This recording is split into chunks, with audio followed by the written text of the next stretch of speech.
Hello and welcome to Korea Overlander. My name is Ben and it is great to have you aboard today. Don't forget to like, share, and subscribe to the channel.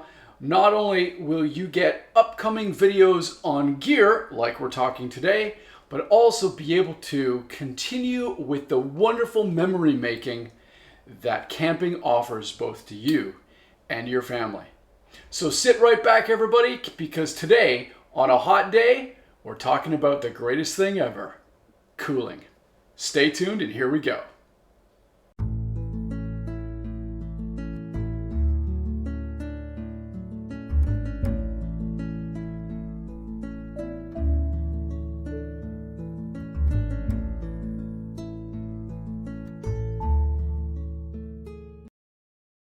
Hello everybody and welcome back. I hope you are having an awesome day today. I know I am. My semester, today was my last class of the semester for teaching. Next week I have exams, but today, as today is a wonderful Wednesday, I'm bringing to you another gear video. Now, I do want to bring up one public service announcement, a little PSA before we get started. Please, please, please, ladies and gentlemen, make sure you're drinking water. I know you're probably in an air-conditioned office right now, perhaps, but current temperatures outside is only a paltry 36 degrees Celsius. I'm not sure what that is in Fahrenheit, but that's probably like a, whoo, oh my God, it's hot. So please remember to stay hydrated for all of your health needs. Also, hit the notification button because in the future I am going to be talking about some outdoor health issues, including hydration. So stay tuned for that video. And yeah, let's get into it. Okay, so coolers. Yeah.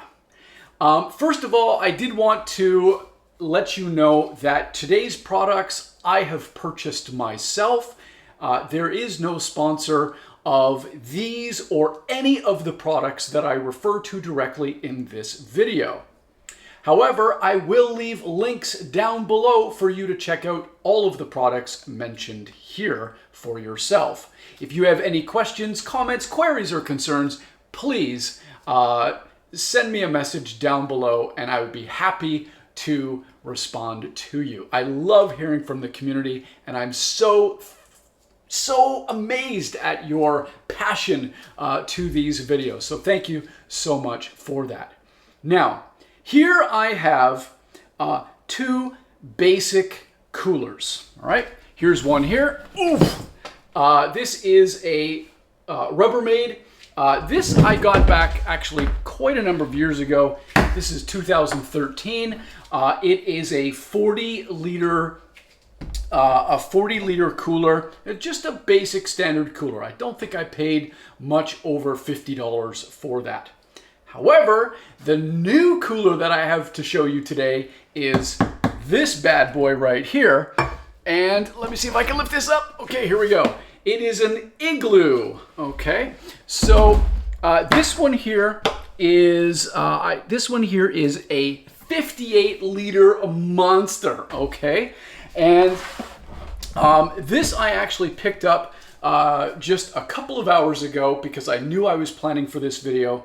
I had seen them at Costco. This is where I picked those up. So if you're anywhere in the country, in a major city, you probably have them. There are two in Daegu. There's a couple up in Seoul. I'm sure there's others in other cities.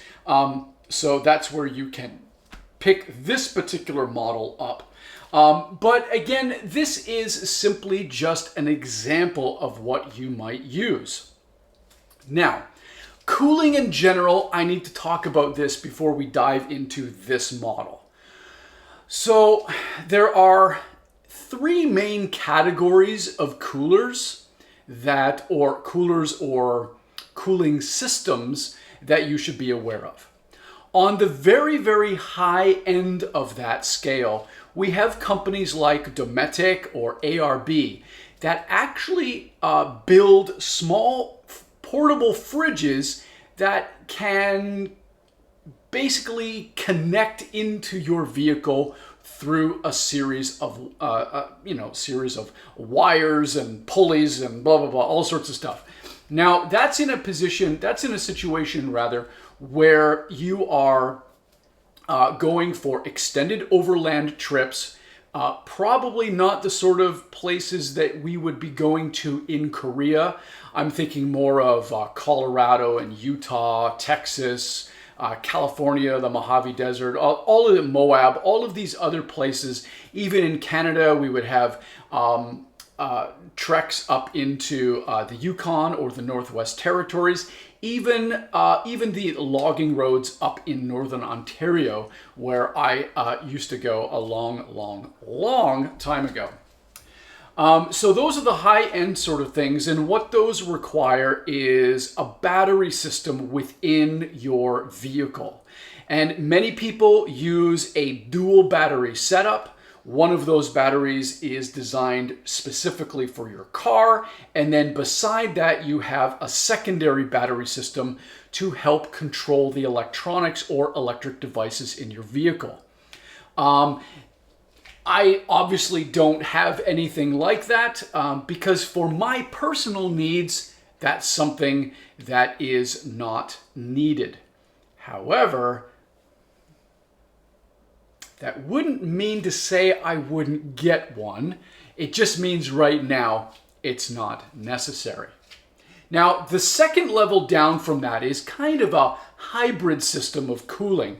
We would have a basic cooler on the low end. We would have a plug-in fridge on the other. And then in the middle of that would be something that very much looks like a cooler but has a small motor attached to it that runs through your 12-volt cigarette lighter adapter, for example, or a 12-volt power supply that is in your vehicle. You would just plug that in, and there's a fan that helps to cool the inside of your cooler.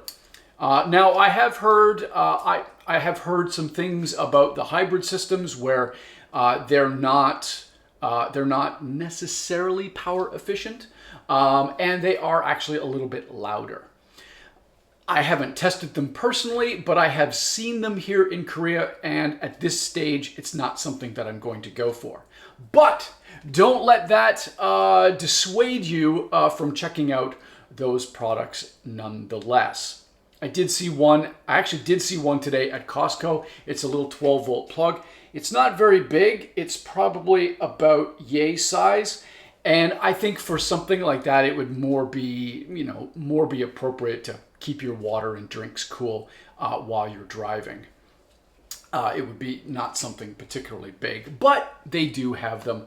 You can plug them right into your 12-volt adapter while you're driving, so it's no drain on your battery. Now, these bad boys. So why did I pick these two originally? Well, the Rubbermaid was just available, and it wasn't particularly expensive. At this point, this was way back in 2012, 2013, 2014. I just needed something to throw a bunch of food into, throw some ice on, and be done for a few hours without really having to worry too much about food. However, now that I've got 2 kids, our food needs are in fact, let's say, greater than they were before. So that's why I opted to get the 58 liter. This particular Igloo model does have 2 other sizes that you can get at Costco. One, I believe, is a 38 liter and the other is a 28 liter. So there comes in 3 sizes: small, medium, large, which is this one right here. Now, what's nice about this? Well, first of all, on the outside, let me just show you, on the outside, it has, and in fact, all the models have this, it has this right here, which is a lovely, it has 2 fairly hefty-duty plastic wheels on it. It's got a nice handle that just makes it so much easier to move around. Man, where was that 7 years ago when I was lugging the Rubbermaid around up and down stairs. This is really, really nice. It's definitely a handy little feature to have. It does come here with 2 screws, so you can actually take that off. That whole plate is removable if you so desire. Now, the other thing that I like is this right here. On top, 1, 2, 3, 4, has these little cup holders, which is nice for, it's just nice for, you know, if you just want to put something down and you don't want it to spill while you are out and about.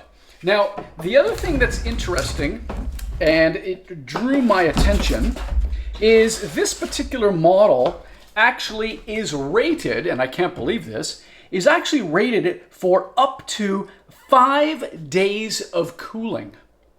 Blah. Yeah, 5 days of cooling. Couldn't believe it. Now, there is a little website here, and that website I'm going to leave down in the link below. It's igloocoolers.com/testing. I'm going to leave that down in the link below because they go through and they actually say that, you know, we have tested these products for an extended period of time to make sure that our claims are truthful. Now, I can assure you that I can tell you right now that I have not independently verified their testing procedures. Let me just say that right up clear. I am not endorsing the product as a will stay cool for 5 days. That's not what I'm saying. I'm saying they're saying it. But even still, compared to my Rubbermaid of a few years ago, there are no such claims on something like this in order to keep things cold.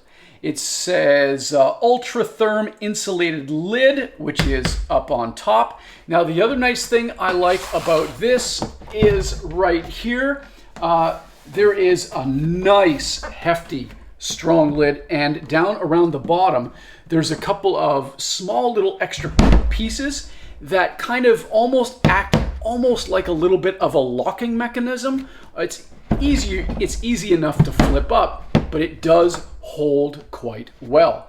There's also these 2 extra little, right here, you can see right here, there's one on either side. And I think those are really great because you can add straps to this to make sure that the lid doesn't open up and spill all your ice out all over the place if you happen to be in your vehicle or after it is taken out of the car. So that's nice.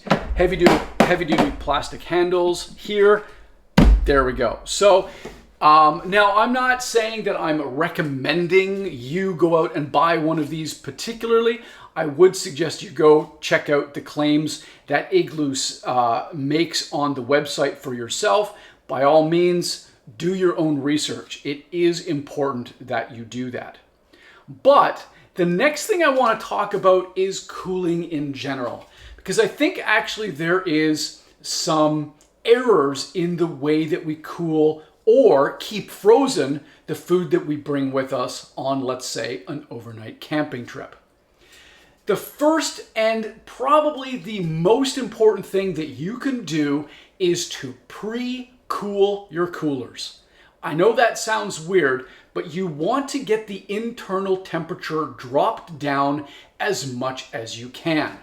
Now, for example, I have 3 of these 2-liter ice bottles, and on a cold day, these are nice, but 3 2-liter bottles like this inside, and the water's only been in there for about 20 minutes or so. And when I open that up, I can definitely feel the temperature is different from the outside ambient temperature that I have in my apartment right now. So you want to be having that sort of thing in your cooler probably for about 5 to 6 hours at the very minimum. My recommendation would be to, and I'll use this here, I've got 3 other bottles.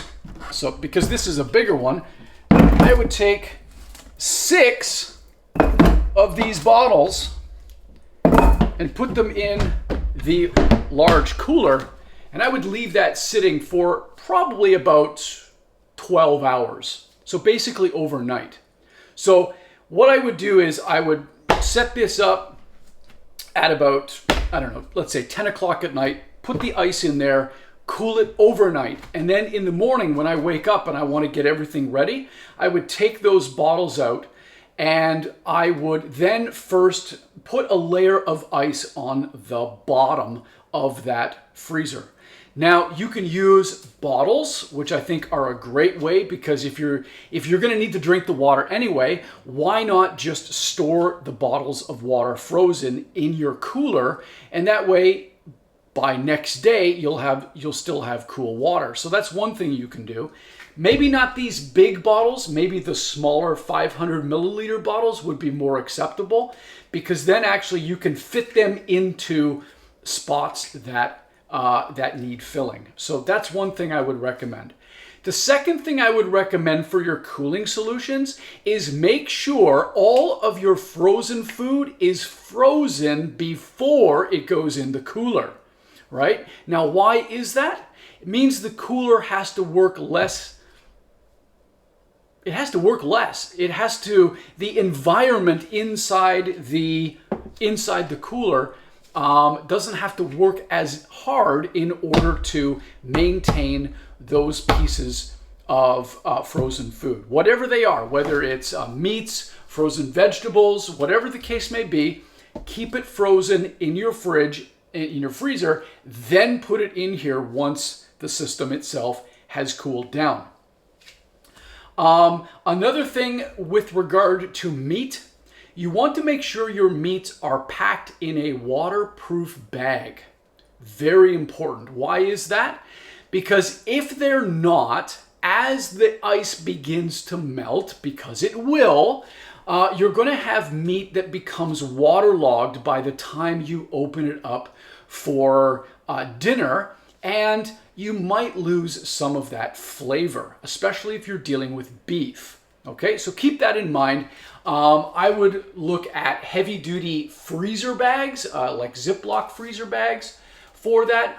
Or if you did want to, you could actually use plastic sealable containers that will keep things from coming in. That is also an option. However, by doing that with the containers, you will have to make sure you fit things a little bit differently. So keep that in mind, but those are a couple of packing solutions that you're going to want to make sure you're aware of.